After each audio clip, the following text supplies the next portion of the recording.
Good morning and welcome from my side. My name is Cécile Garcia-Legoff. I am a strategy consultant focusing on business development as well as internationalization. And amongst my many activities, I strongly support ESC by being the lead Greentech of the Greentech Focus Group. So ESC stands for European Champions Alliance, which is a non-profit European initiative founded early 2020 by passionate business development experts as well as entrepreneurs, with the goal of supporting the growth of European digital champions and bring together this very fragmented, European ecosystems. So, as you can imagine, it's a pretty large program, which is why the European Champions Alliance is organized amongst various focus groups, amongst which the Greentech Focus Group. The Greentech Focus Group aims to support the growth of European Greentech champions. And in this group, we concentrate our efforts on technologies as well as new business models that support the transition to a sustainable as well as environment-friendly economy. Now, we work on different topics. In order to do so, we're about 10 industry experts across Europe, ranging from consultants, academics, as well as innovative companies, startups, scale-ups. And we work on various topics we identified at the beginning of when we founded our group. The first one is standards framework, where we wish to foster accountability within the ecosystem, supported by tech solutions, bringing together tech solutions which will support this. The second point, which is very important, network, where we work on leveraging synergies to efficiently bring European green tech solutions to the market. And last but not least, funding, business development, where we support access to finance and market for green tech, which brings us to the topic that we have today, financing beyond VC, the very first of our masterclass series. Now, we discussed this hot topic for green tech companies, as well as by extension, startups and scale-ups generally.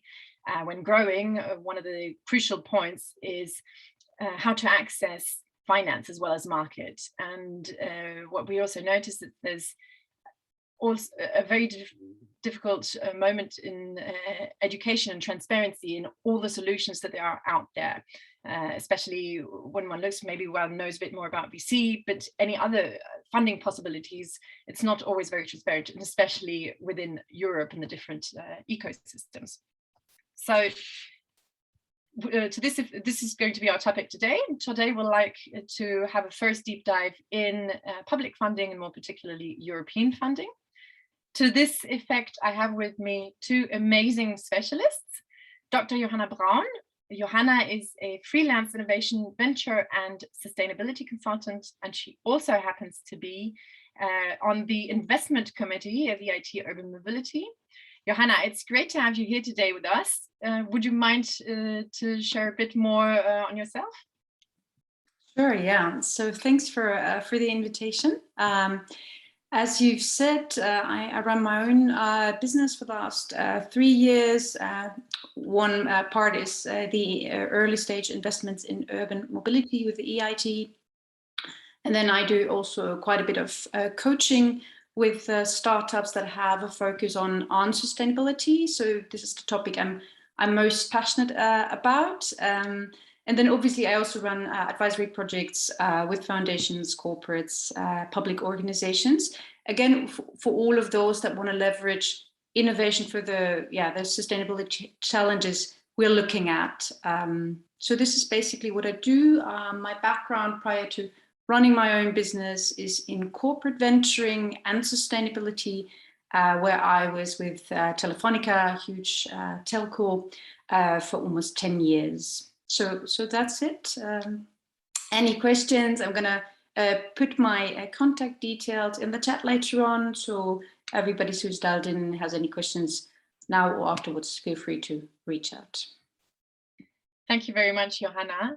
And we're very happy to have you here to guide us through and give us maybe a little bit more insight on the topic EIT Urban Mobility. Also with us today, we're very happy to have Robin Bruck. Robin sits in Berlin and is project manager for Enterprise Europe Network, which I'm very excited about hearing a bit more as well. Robin, do you also want to add something from yourself? Yes, sure enough. Good morning, everyone. Thank you for having me to this masterclass. My name is Robin Bruck, and I work at Berlin Partner for Business and Technology, which is the regional economic development agency of Berlin. And in my day-to-day work, I consult mostly Berlin-based companies, SMEs, startups, but also nonprofits and research organizations on European funding for research and innovation. And as Cecile said, I also work in the Enterprise Europe Network, which is a network that I will present to you later on. And yeah, in this context, I also appear on events such as this. I like presenting the network because you have local offices throughout Europe. So no matter which country you're in, you will always find a Enterprise Europe Network partner. And yeah, thank you for having me. We're very happy to have you here and looking forward also to learn more on the Enterprise Europe Network, as you said. This is a European event in English, but for European startups and scale-ups. And we're very much looking forward to learn a bit more. Before we dive in the session, there are two items I just wanted to flag. The first one is that this event is being recorded for replay purposes. The second item is questions. We absolutely love them. We want this event to be informative, obviously, but as well for you to be able to go through all your questions. So please, there's a Q&A function. If you could just pop in any questions you may have, and we'll try and answer them as we go through the presentation. And also, as Johanna said, please don't hesitate to reach out.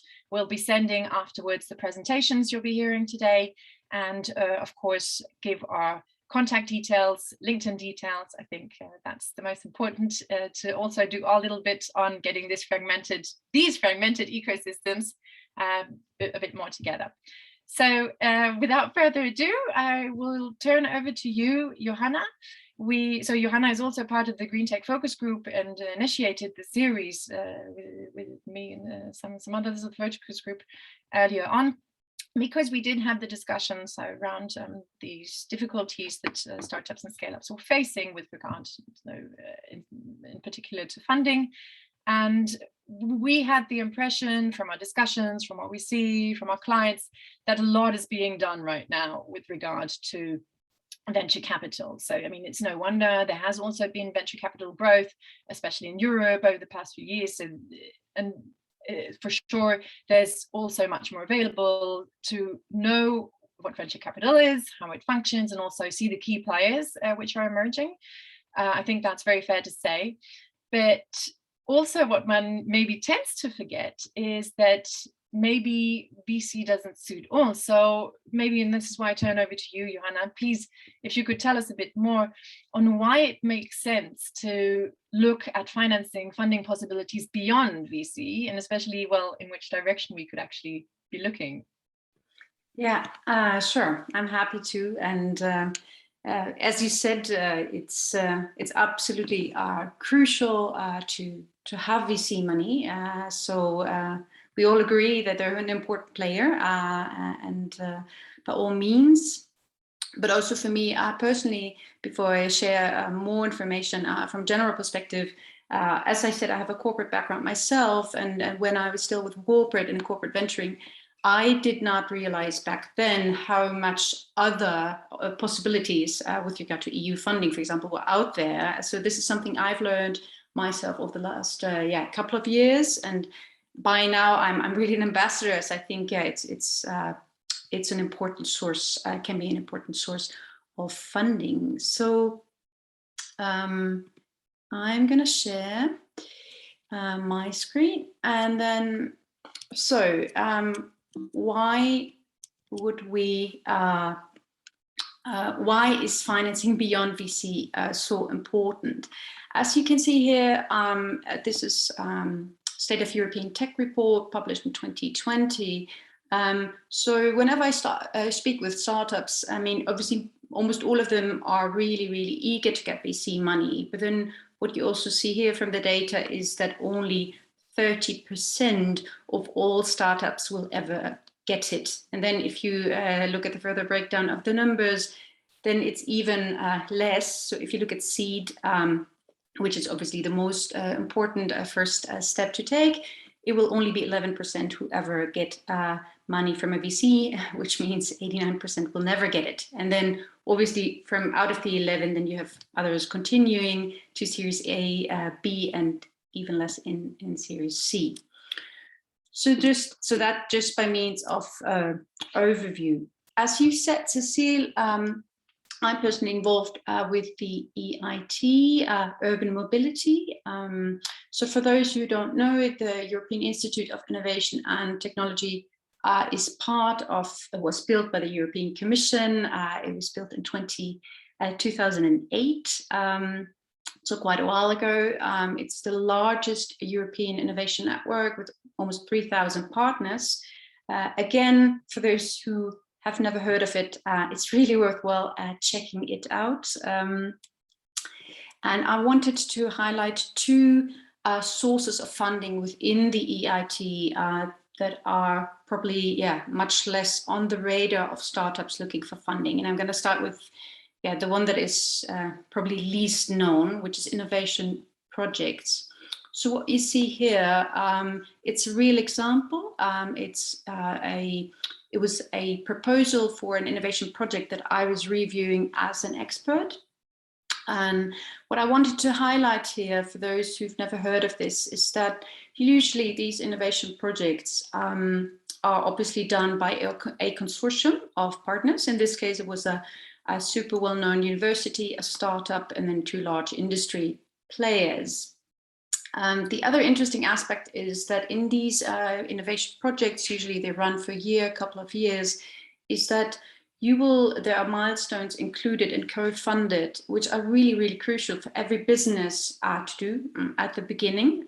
So to get consumer insights, to prepare industrialization, to get certain certificates, or to do a life cycle assessment, and last but not least, to maybe pilot your technology with the industry partners, so get proof of concept. And what you see here in this illustrative example is that in this case, the total co-financing from the EU level was 400,000 euros, and thereof 60% went to the startup. So it's quite a bit of money. What you see on the other side is, as I've mentioned, there are different partners that you will profit from, different important steps to be made, just by means of being transparent. Obviously, of course, there are also funding caps, so this is not unlimited money for these type of projects. And also another very important aspect for young companies is that quite often EU funding requires you to pre-finance. So that will mean that you will have to have the cash at hand, and you will only get it after a certain period, 6 months, 12 months. So in terms of liquidity, which is an issue that startups often struggle with, or it's not, well, it's one of the issues you have to struggle with, it's fair to say. This is a hurdle that also should be mentioned, right? So it's a really good opportunity. At the same time, you need to have the cash first before you get reimbursed. Then again, this is not a grant mechanism in the sense of you apply and you get the money and it's wonderful and that's it. Especially within the EIT, there has been a shift with regard to projects that all of the projects that are being financed have to have a component of a financial sustainability mechanism, FSM.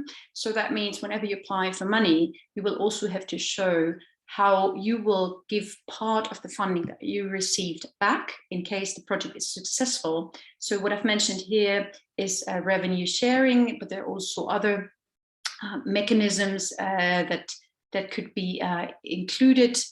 So that means in case it is successful, a part of your revenue would go back for a certain period of years. Again, obviously it's capped.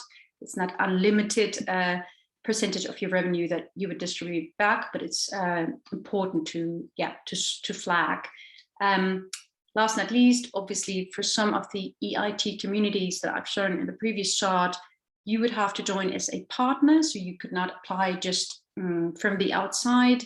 And sometimes there's annual membership fees to be allowed to join such a consortium that proposes a project. So again, of course, it's a process where you have to look at different things. And also, by all means, not all projects will get funding, but only the very best ones. I guess that's hopefully obvious, that it's not just I apply and then I get the money. But I think from a startup perspective, really the opportunity to work together with world-class industry and academia players and to get quite a bit of co-funding to develop your own project further and to get further market traction is a good and often unknown opportunity. Then the other instrument I wanted to mention is probably more obvious to everyone listening in, is investments. So the two mentioned here, and there's way more in the other KICs. So almost all of the KICs have investment opportunities. I wanted to highlight EIT Urban Mobility by means of me sitting on the investment committee as an external advisor myself. So in this regard, we do seed investments up to 150,000 euros per startup. This is usually, it's either straight to equity or safe warrants or convertible loans. And obviously it's restricted to topics which fall into urban mobility. So sustainable city logistics, future mobility, the nexus between mobility and energy, etc. So this has been started last year. We've conducted 15 investment deals so far.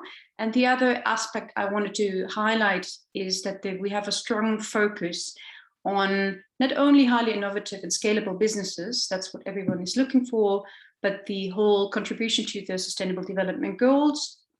And the ESG integration into the business is something we strongly account for. So in line with the logic of the European Investment Council, I should say. So something, for a green tech startup where your efforts to contribute to social, environmental and economic impact will be positively accounted for. Last but not least, we'll be having another investment call being published this October. So if you fall into the vertical of urban mobility and you're looking for seed investments, please check on the website and apply. And if you have any questions on the process, feel free to ping me on LinkedIn. The other example, just quickly, because I think it's interesting, on the other side is EIT Food. They've just launched a seed fund, 30 million earlier this year, together with Peakbridge, a VC based out of Malta. It's interesting because you can see that now the KICs are moving to the next level of not only being able to provide a certain number of investments, like in urban mobility, it's roughly 12 investments per year, but to have a seed fund which will allow them to do follow-on investing, etc. Again, also worth mentioning, in EIT Food, you can also see that it's again also the mix of innovation, scalability, and ESG positivity that will be positively accounted for. So these are the two instruments I wanted to present. The other aspect I wanted to highlight is that there is quite a discussion about the EU or governments or public organizations as investors. I've picked the example of the EIC. Why? Because the EIC certainly has the deepest pockets. They have quite a big fund, which has been launched earlier this year. So this is massive amounts of money.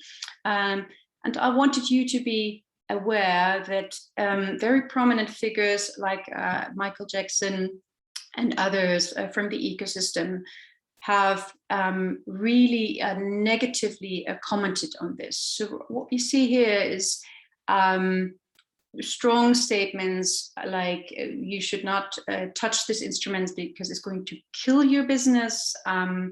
Also that if a public funder is part of the cap table, it's really adverse selection, meaning not good companies get selected to get the money, but there are the wrong criteria in place potentially. And then also in the other comment, what you see is the notion of a public funding organization cannot be a smart investor. Now, we always have this discussion between dump money and smart money, and the classical advice to any startup is to, of course, always go for the smart money, meaning don't just take the money from whoever, let's say someone who has zero input or insight with regard to your business, but could give you the money. And on the other hand, the smart investor, right? It could be a business angel, a VC, someone with a good network, insights into your vertical, etc. And then that's smart, right? And then last but not least, there's this comment on it's important to have entrepreneurs for entrepreneurs, right? To provide the money. I think that comment is particularly interesting because looking at the VC industry or other money providers, it's by no means a given that these have an entrepreneurial background, right? But just to be aware, there is a negative sentiment about public funding on the one hand. On the other hand, and this is the same discussion, I've screenshotted here, you do see comments that actually, yeah, someone who's apparently have been working with EIC beneficiaries says he's been working with 45 plus projects and none of them have not been happy with the money, and also that this new instrument is probably just, yeah, still having a bit of issues as it's just been started to sort out the terms, that they are more founder friendly or more up to industry standard. And then on the right hand side, I think it's very interesting that someone is commenting that in a way, actually, the EIC is giving a lot more flexibility as opposed to VCs who often have very, very strict terms, obviously, it's their good right to do so as they provide you with money. So I particularly like the quote at the very end as saying, if getting millions in grants is going to kill your business, you probably never had a business in the first place. I mean, why would that be? So just to be aware of the different perspectives on this. And from my personal view, having come from a corporate venturing background myself, I think, so there's two sides of this. I mean, as I've said, on the positive side, when receiving this type of money, you will either have zero dilution if we talk about grants, and that's fantastic because you want to keep as much equity as you can as long as possible, and your future investors will be happy to see that you have been able to attract sources of money that have not diluted the business already. That's one part. And then often also in blended finance, where you put together grants and an equity component, again, you're looking at lower dilution. Again, that's a good thing. Then obviously compared with the VC industry, a public institution will have way lower multiple expectations with regard to the return. So we're looking at anything between a 3 and a 5x. So in EIT Urban Mobility, we're having a 5x expectation compared with a VC who's looking at 10x plus. That means, yeah, lower expectations, potentially less pressure on you to grow super rapidly. That can be a good thing. Founder-friendly terms for some, obviously. I mean, you always should look carefully into the fine print. At least for EIT Urban Mobility, I can definitely claim that the organization tries to be as founder-friendly as possible. And then the network, right? So obviously, European institutions by nature have a pan-European network, and that's something that is a big asset. So to be providing you with access to corporates across Europe, to universities, to investors, to cities, that's something at least I hear from startups that have received investments from EIT Urban Mobility that they're really, really fond of, because it's super difficult to access several, for example, city administrations across Europe on your own. So that's one thing. And last but not least, and particularly important in this session, that your contribution to sustainability is being positively accounted for is by no means a given in the classical VC sense, unfortunately. Of course, impact investors would have the same approach. In this context of public funding, it very often is. On the other hand, I think it's fair to say that the whole application process for this type of funding, whether it's grant or blended finance, is super resource intense, and the more money you want to get, the more time you will have to spend. So think carefully before you go for this EIC application that you then realize is gonna put a lot of resource in your business, and it's opaque. I think that's also fair to say. I mean, a lot of startups do not understand why they got rejected, or one time they were close to the seal of excellence, and the second time they applied again, and then they were like far away from it, but not so much had happened. I mean, obviously it was a different expert looking at it. So sometimes startups are complaining that it's super opaque to them when they get credit for what they're handing in. It's super competitive. EIC, prior to the launch of the new instrument, had a 3% acceptance rate. That means 97, not even beyond stage 1. And with the new process, it remains to be seen. They've just closed their first round, so let's see, but very competitive. So also my advice sometimes is to look at maybe regional or national funding first. Especially regional funding is very often underutilized. It's crazy. There's money sitting there and nobody is applying for it, and everybody's trying to get the EU money, and then only 3% get it. And yes, sometimes there is the lack of the entrepreneurial or commercial background, I would rather say, at the investor side.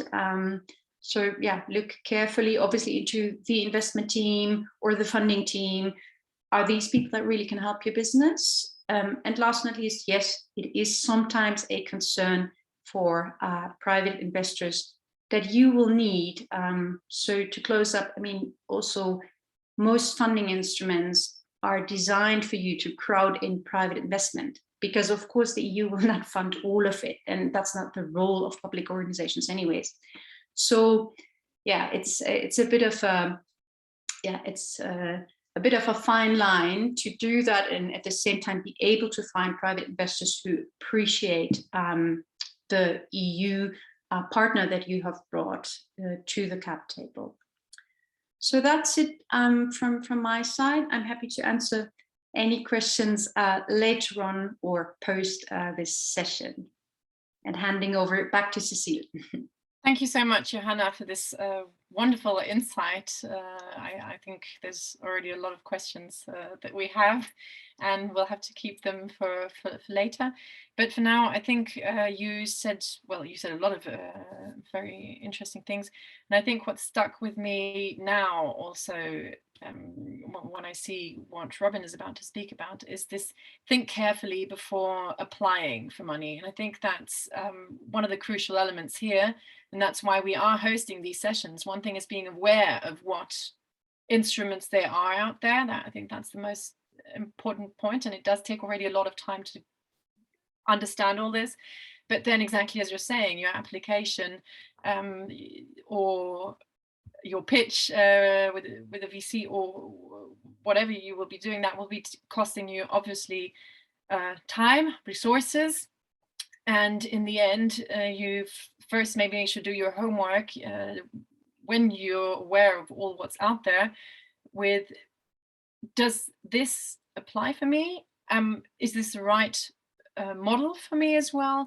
We were talking earlier on about venture capital. Am I ready to give maybe a little bit more of control on my company? And you also discuss obviously some elements, the element being with the EU. Yes, it's different obviously than being with a VC who has where the investors have their own network, especially with regard to business development, etc.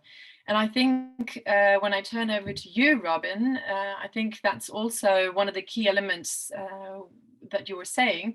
There's a lot of possibilities out there when one looks at public funding, especially with the Horizon Europe program, which we'll talk us a little bit more through, which is, actually what you were speaking about, Johanna, is one of the pillars of this programs.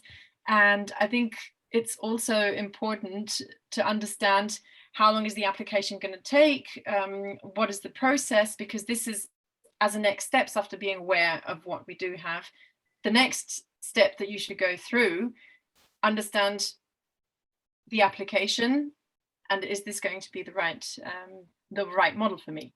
So I think, Robin, you wanted to guide us through exactly this with regard to Horizon Europe. Right. Thank you very much. And also thank you for your presentation, Johanna. I enjoyed it quite a lot. And I also noted down some comments you made, especially the part about many companies and especially startups being unaware in the first place about what's out there, and the lengthy and often, well, heavy application process. And this is actually exactly why the Enterprise Europe Network was created by the European Commission. So I'm going to start off presenting this to you. Wait up. Okay, it works. So yeah, the Enterprise Europe Network was created by the European Commission within the COSME program. And I always explain it like that. So it's a network of intermediary organizations, so to speak. So organizations that are rooted locally, but then connected globally because they know their business, their local businesses. And they help them, be it on regional funding programs, national funding programs, and then through this international connection, we also inform our local companies about the international programs. So in Berlin and Brandenburg, which is the surrounding state here, the Enterprise Europe Network is based in Berlin Partner, which is the local economic development agency, and two other partners. But you also have similar consortia throughout Europe and even throughout the world, as you can see here on this map.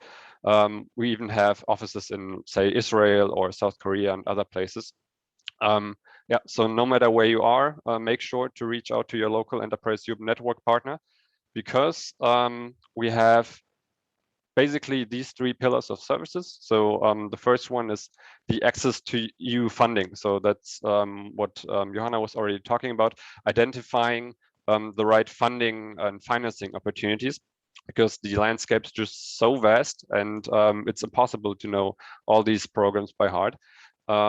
And we also facilitate contacts to funding bodies, because we ourselves, we do know certain programs quite well, but it's impossible to be an expert on all of these programs. So for example, if I recommend the EIT to somebody, then I usually refer to a contact at the EIT. And we also help with the application. So usually the organizations of the Enterprise Europe Network are not allowed to write applications by themselves, but we assist you with the application, and we provide some feedback and yeah, read your application. Then the second pillar is the cross-border business and technology partner search. So we have various instruments. Two of them I'm going to show to you later on at the end of the presentation, to connect you with other companies abroad or with other universities. So depending on your needs, maybe you have developed a certain technology and you need a university or a business partner to further develop it toward market readiness. And maybe this partner needs to be in, say, southern Spain, but you're in France and you don't know how to reach out. And then we, through our network, help you get connected. And then the third pillar is basically information on yeah, market intelligence, EU law and standards. So if you want to export to or internationalize to, say, Poland, but there are some regulations that you need to be aware of, then we can help you with that as well. And it's all free of charge because it's EU funded.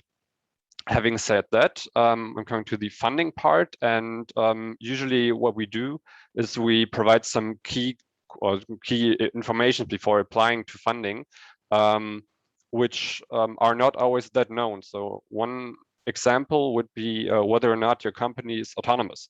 So if you just have your company isolated, then it's all right.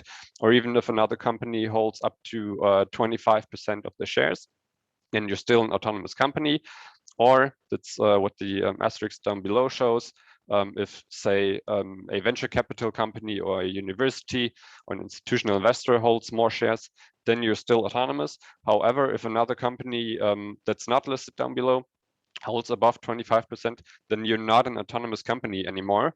And maybe then you're not eligible for a lot of programs of public funding anymore. So, for example, you might not be listed as an SME, as a small or medium-sized enterprise anymore, which, however, usually so for most of the European programs is a key aspect of eligibility. So if you're a large enterprise, often you will get no funding, you get well, worse funding, so to speak, on worse conditions. So it's very important before you apply that you check, oh, do I have an investor in my company or something that might change the status of my company, so that I'm not autonomous anymore or I'm not an SME anymore. Right. So, and well, this is, it seems obvious, but still we always make sure to highlight these points. You always need to read the entire funding guideline, because as Johanna said, sometimes it's a bit opaque, and yeah, you really need to read through all the details, because otherwise they might read your application and dismiss it right away because it doesn't really answer the funding call. Prepare the application with due care and diligence and start early. So once you're just slightly interested, reach out to somebody who can help you, who can provide more information on this, and don't do it all during the last seconds, because then you will probably have wasted your time because you didn't succeed. Always ask for help. Submit the application before you start the respective projects, because most of the times these funding programs only fund what you do after having applied. And yeah, I mean, the rest should be clear. Keep all subsidized expenses in one folder. Be organized. All right. So having provided these sort of pre-information, I'm coming to the Horizon Europe program, which is new since this year. So it will run until 2027. And it's the main program of the European Union to fund research and innovation. And you have these three pillars. However, what's important for companies and especially for startups is mostly these three aspects that are highlighted here. So it's pillar 2. There you will have the open calls that fund research and innovation project. However, you need to know that these are big projects. So these are usually multi-million euro projects. So the European Union doesn't fund thousands of projects with small money, but rather few projects with big money. And you always need to have international partners. So it's usually very large consortia. And we often have people come up to us with startups and they say, oh, I looked up this program on the internet and this sounds interesting, like the keywords match more or less. I want to apply for it. And then we tell them, probably don't have a chance. So you have a chance if you, through the network, if you find an existing consortium that wants to apply and that still needs your specific competencies. However, there's one exception to that, which I'm coming to later on. And we also have pillar 3. There's the European Innovation Council. So that's the ESC Accelerator that we already talked about, and the European Institute of Innovation and Technology, EIT, which Johanna presented earlier. All right, so here's the exception that I mentioned. Third-party calls, also called Cascade funding. So Cascade funding means that you have one of these large research and innovation consortia, a large multi-million euro projects that received the money, that succeeded with the application. And I have an example here. So there was this open call, and the large project consortium digicirc won the project and received 5 million euros for the project. And then they created a sub-call, so to speak. So within their project, they made another project and created a 2.4 million euro funding call that was specifically targeting startups and SMEs, because Otherwise, in these open calls of Pillar 2, it's very hard for startups to have a shot. And yeah, now this program is running, and startups and SMEs can actively apply for funding within the digicirc third-party call, as it's called. And why should you apply for third-party calls? As I said, they are tailor-made for startups and scale-ups, whereas the program in general of the Pillar 2 is not tailor-made for startups and scale-ups. They can participate, but it's very difficult. And you don't only receive funding, so sometimes you don't even receive any funding at all, but you receive mentoring and network, which can also be very interesting. And the application procedure really is, I mean, you still need to do some work, obviously, but it's really simple compared to all the other programs of public funding. And the success rate is much higher. One reason being that a lot of people are simply unaware of these funding calls. So this is really something that you should look into. As Cecile said, we're going to distribute the slides later on. Also listed highlighted the list of open calls that you can click through. One example that I mentioned earlier is the digicirc. So this one is kind of an accelerator program, so to speak, and it funds sustainable innovation for circular cities, blue economy, and bioeconomy. So the first two calls, circular cities and blue economy, they are already over. But actually, a couple of days ago, the bioeconomy call started. So Greentech is a large field. So if you somehow are located in the bioeconomy, check out this program. You have time until 10 November to apply, and if you're interested, reach out to your local Enterprise Europe Network partner. Here's another example. However, I'm just clicking through it, thinking of the time that I have. But this is also very interesting because it's not funding, but it's a different type of benefit that you get here, because selected applicants will receive online coaching, for example, by the consortium, which includes many renowned universities. And you get some spots, for example, on international fairs to present the project. So this is especially for early stage startups who are slowly starting to develop an interest for these European funding calls. It might be very interesting to check out these third-party calls because it's another type of funding. Then, oops, I clicked the link, sorry. Okay, moving on. Now that I present the Pillar 2, I'm moving to Pillar 3. Yeah, the ESC Accelerator, a lot of people have heard about it, be it through the news, good or bad, or somewhere else. And this program it used to be a prototype during the last year, and my colleague had a lot of experience with it. And this year we have the actual ESC Accelerator within the Horizon Europe program, and they made some changes because yeah, they got some feedback on the prototype, and they facilitated, for example, the application procedure. However, you need to know that this is really deep tech innovation usually, and it's all about technological breakthrough. So the innovation level needs to be really high compared to the state of the art, state of the technology and the market. Otherwise, you don't have a shot. It needs to be high risk projects. So if it's bankable, like if you could just also get a bank loan or something, then it's not something for the ESC Accelerator because the risk level will be too low. It needs to disrupt existing markets. So for example, if you're building new types of batteries for electric vehicles or something that have much larger durability that can lead you much faster than the existing market, that disrupts the current market, and then it's something for the ESC Accelerator. The ESC Accelerator, however, is open to any field of technology, so be it green tech or health tech or something else, it's open. Now, what can you get?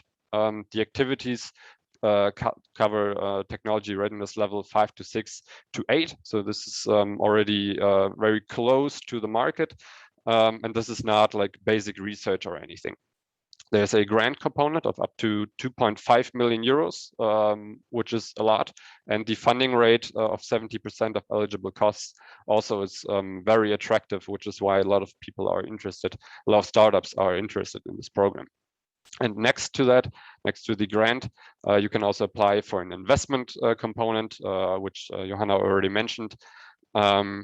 Yeah, this listed here. So the minimum here would be 500,000 euros and the maximum would be 15 million euros with an investor coming in and exiting usually around 10 years, maximum 15 years. How do you apply?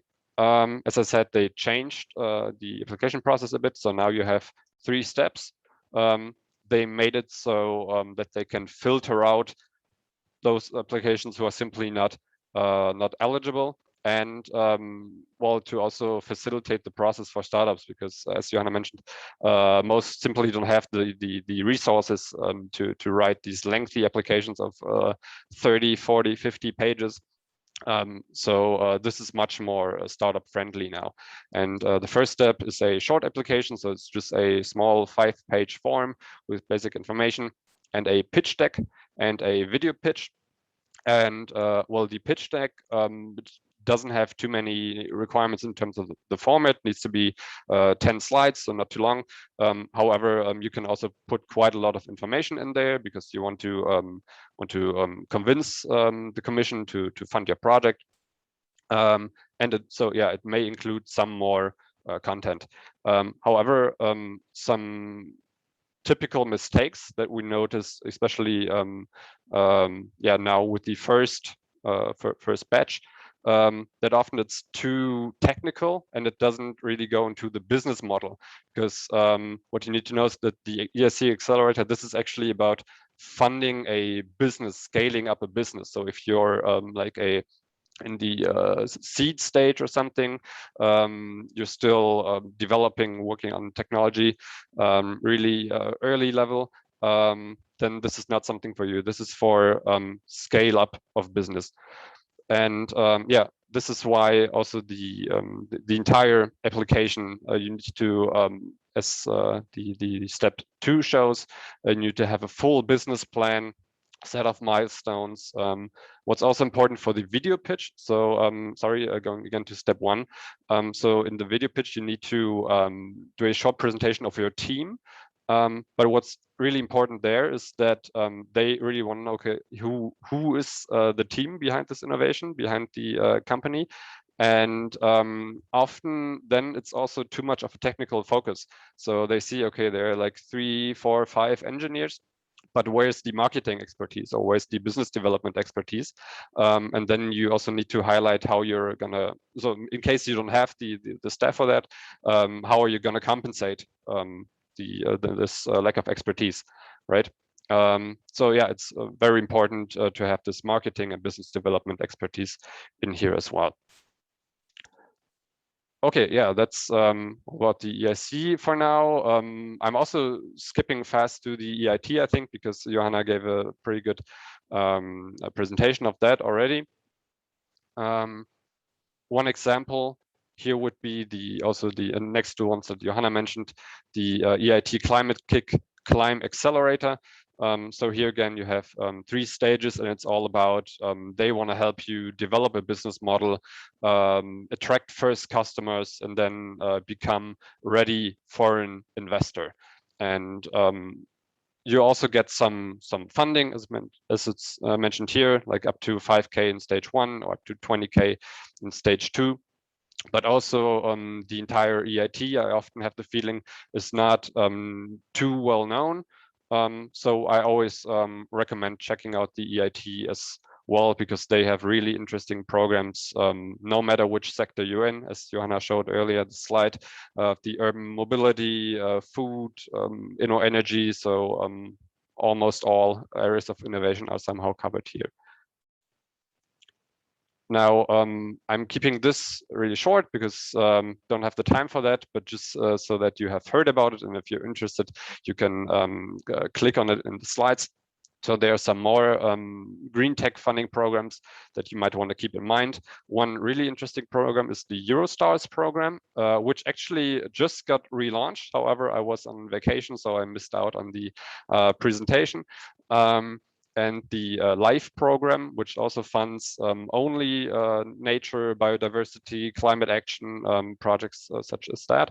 And the Innovation Fund, which is also driven by projects that try to minimize CO2 emissions and are really like high innovation.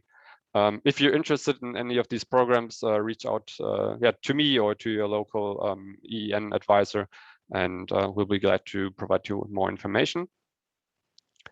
Now, just to add on what I was mentioning earlier on the partner search, even in these third-party calls, sometimes you can apply on your own. Also in the ESC Accelerator, I forgot to mention that you can apply on your own, or you have to apply on your own. However, in a lot of other programs of public funding by the European Union, you need to have a consortium, an international consortium. And well, sometimes you might have a small network already, but it's always good to be on brokerage events, as they're called. Because there you can get to know international cross-border partners. Here are 3 events that I just listed here. You can click on them. They're still happening this year, all focusing on green tech. And so what this is, basically, it's a platform. You submit you register with a profile, and then you can skip to the list of what's a marketplace where people highlight what they do. You can just skip to the offers and to the list of participants, and then ask for 20-minute meetings, which is very effective actually, because you really notice fast whether or not this is the right fit. Yeah, and then you hopefully will end up having an international partnership for a specific call, because sometimes these events are tailor-made for specific calls of the European Union. They have an event for you to find the right partners. And next to that, the Enterprise Europe Network also has a partnership opportunities database, which is like a profile database. As I mentioned earlier, if you have this technology that you're working on, but you still need a university partner, or you need a partner for a specific European funding call, then you can approach us, and we can create such a profile for you, which will then appear in the publicly visible database, but also for any EEN advisor throughout the world, basically. And then, for example, I come across your profile and I'm like, oh, I have this company that fits perfectly, and then we can connect you. If you're interested in that, reach out. Here's my contact details. Yeah, also be glad to answer any questions right now already. Thank you. Thank you so much, Robin. And I think it was wonderful that you end with the partnership opportunities database, because I think that ends what we introduced the topic with, by our wish to try and bring all these fragmented ecosystems together and bringing more transparency especially in the green tech ecosystem, as well as connecting the key players together. So thanks a lot for that. What I also take from what you were actually saying in your presentation, there's a lot of I'm taking, but what also to me was when you said with regard to the accelerator, the EIC Accelerator, that it's efficient, because at the beginning the applications are filtered out when they're not eligible. And so that brings me together to the point also that Johanna was making, that obviously there's a first homework, what kind of funding applies to me, but then there's really this, am I eligible and do this correctly? Because really I think the worst for a young innovative company that could happen is to go through the application, which is, as you described, sometimes really well, a little time consuming, if we may say so, and that in the end you're filtered out and you don't even know why. So and this is for everyone who's participating, please feel free to reach out to us. In this case, Robin said they have all the contacts also across Europe. So I think it definitely makes sense pretty early on to get a bit of help with partners who have seen this to maybe save you a lot of time and maybe also money. With the interest of time, so we have a bunch of questions and I hope we'll go through them before we finish. We want to try and finish on time. We're mindful of everyone's calendars here. I have a question from Jeanne in France, who's asking, and I think this one is for you, Robin, about Cascade funding. Are the sub-calls listed on the open calls page? And if not, how can we find out about them? Well, there's a specific page. So if you go to the EU funding and tenders portal, as it's called, there you find all the open calls of Pillar 2. But then there's a sub page for these third-party calls, and I linked it in my presentation actually. So yeah, you can just after we're sending the presentations, you can just skip through them. Perfect, thanks a lot. Now, I have a question also. It's funny because this one actually really interests me also for other topics I'm speaking about. I think this one goes a bit more to you, Johanna. It's with regard to the integration of ESG criteria. You spoke about that there's an assessment. So, and it's probably a very big topic, but maybe if you could give 2-3 words on this, how is this accounted for in the applications? I know it's probably too long a topic for 2 minutes. Okay, yeah, super briefly. Sustainability contribution in EIT urban mobility is right now at 20, well, depending on the stage. So whether we're looking at Series A, it varies a little bit, but it's anything between 10 and 20% of all criteria we're applying within our investment decision. And then obviously, so if you look into what this is, from the environmental side, it's mostly about the potential of greenhouse gas reduction, because that's the biggest issue in transport, but it could also be the reduction of noise pollution, air pollution, and other big topics we're dealing with on the environmental side. On the social and governance side, we have a strong focus on diverse teams. So that means that if startups are applying and they do not have I will say female, because that's the majority of the cases. So if there's no female as part of the management of the startup, or neither in the board of advisors or directors, the teams cannot score higher than 3, which is average, and that can bring down your total scoring quite a bit. So we not only talk about it, but we mean it. We want diversity because we believe in it. It would be the same for female teams applying without a male colleague. So we believe in diversity, but mostly right now startups in the transport sector are lacking females. So yeah, roughly that's it. And I'm happy to give a bit more insight for those who intend to apply on ESG, which is what I'm accountable for also. Thank you very much. Now, a question which actually can go to either, and maybe that's the reason of that question from the audience, because both of you mentioned KICS. Could you please, maybe for those who don't know what it is and who are asking the question, just precise that? Johanna, do you want to go? Yeah, sure. So a KIC is a knowledge and innovation community. So it's the abbreviation of that. And it basically means that it's a partnership of academia, business, including startups, and then, yeah, like cities, other sectors or NGOs. So it goes against this knowledge triangle, as the EIT always says.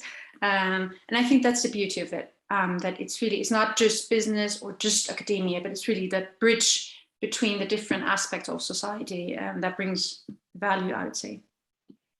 Thanks a lot. And I think that's a wonderful way also to end the session, especially as we talk a lot about green tech, and we're both in this focus group, the golden triangle, which is necessary, especially with the topics such as so crucial as greening the economy.